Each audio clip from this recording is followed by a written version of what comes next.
বন্ধুরা, কেমন আছেন সবাই? আজকে একটা নতুন জিনিস বলতে এসেছি, সেটা হচ্ছে যা মাত্র 10 মিনিটের মধ্যে পায়েস রান্না। হ্যাঁ বন্ধুরা, এটা ম্যাগির মতো নয়, জাস্ট 10 মিনিটের মধ্যে। সেই জন্যই আমি এটা লং ভিডিও না দিয়ে শর্ট ভিডিও দিচ্ছি।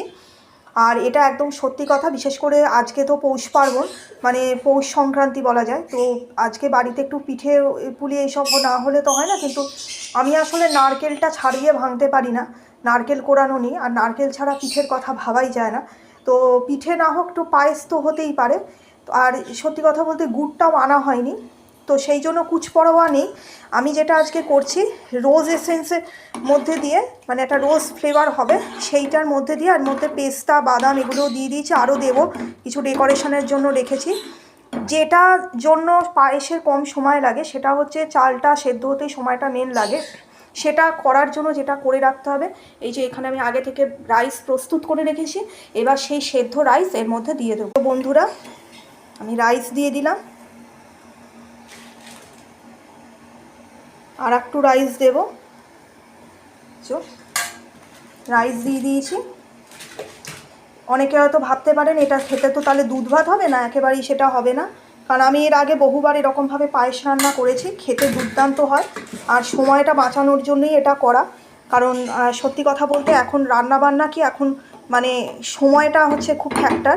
ইউটিউব করব, ভিডিও বানাবো না সময় দেব, এটাই হচ্ছে সবথেকে মানে একটা বড় জিনিস। আর এবার কি করব, ভাতটা একটু শক্ত শক্ত করে করা হয়েছিল, এবার এটাকে ভালো করে মিশ্রণ হতে দেব, যাতে সুন্দর একটা ক্ষীর পাক আসে। কারণ পায়েসকে হিন্দিতে যেমন ক্ষীর বলে, তেমন এটার মেন জিনিসটা যেটা একটু সময় লাগবে, সেটা হচ্ছে একটু ক্ষীর পাক হতে। এটা হয়ে যাবে, এটার জন্য বেশি সময় লাগে না ক্ষীর পাক হতে।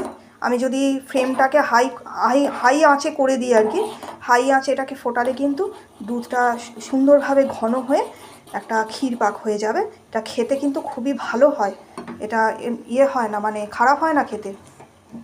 বন্ধুরা, এই সুন্দরভাবে নাড়তে থাকছি, আর নাড়তে নাড়তে এই যে সুন্দর একটা বেশ ক্ষীর পাক চলে এসেছে। আর দেখুন রাইসটা কি সুন্দর ভাতের সাথে মিশে গেছে।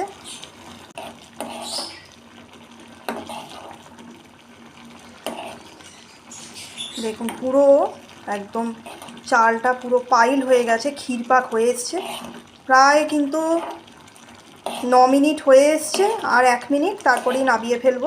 পায়েস একদম রেডি হয়ে গেছে, আর আমি এখন নামিয়ে ফেলবো।